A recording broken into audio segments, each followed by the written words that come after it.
Hello everyone and welcome to this short video where we're going to be going over and explaining the whole catching mechanic in Pokemon Go. This has been left up to a complete enigma as Pokemon Go has very little to next to no tutorial on this topic. When you enter a battle or a catching situation with a random Pokemon from the wild, you'll realize that the little circle may be different colors. And this correlates to depending on how common or easy the Pokemon is. From green, which is easy or common, all the way to red, which is very rare and quite hard to capture. That's pretty much all that is. That just tells you how hard the Pokemon is and how rare the Pokemon is. So when you hold down the button to hold the Pokeball, it gets smaller and then big and smaller and big. Now this actually correlates to the nice, great, and excellent XP bonuses you can get.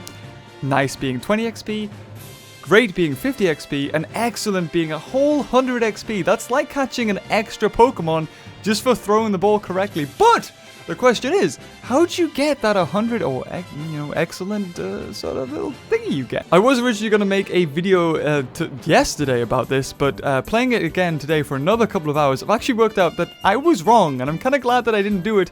Otherwise, I would have uploaded a video that would have had lots of comments saying, this does not work. So basically, you want to throw the Pokeball inside the circle.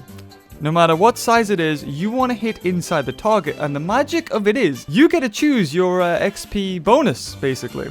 So imagine the circle like a pie chart, the outer rim being nice, a little inner rim being great, and a small rim in the center of the core of the circle being excellent. And you can choose which one to go for. So let's say you're against a rare Pokemon and you really don't care, you just want to catch that Pokemon.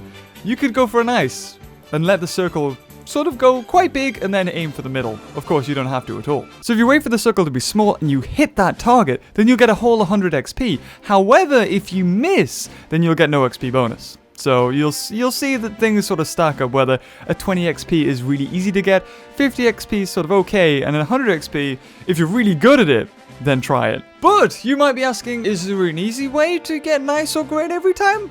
Well, there actually is sort of a way to get nice or great almost 80% of the time. I say 80% because sometimes the game doesn't work, even though you did do it correctly. So let's take this Pokemon for example. When you enter the battle, as soon as it goes away, throw the Pokeball. Just throw the Pokeball at it. Like that.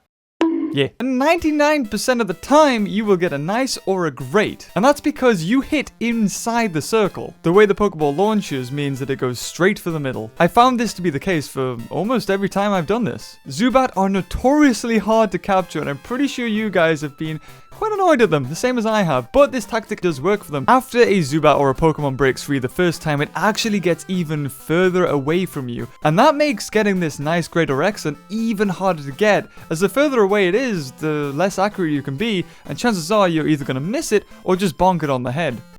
So this tactic works really well, and I've tested it time and time again. Not only may I get nice or great, but almost all the time, the Pokemon's in the ball straight away. The only thing is you've got to be careful, because these Pokemon, even when you can't throw the ball, they may activate their sort of attack animation, which makes them invulnerable. Or sometimes they just don't get captured at all. Something I want to touch upon is curveball / spin ball. This is a lot harder of a tactic to do, but it gives you 20 XP, I'm pretty sure. It could be 10, I think it is 20 though.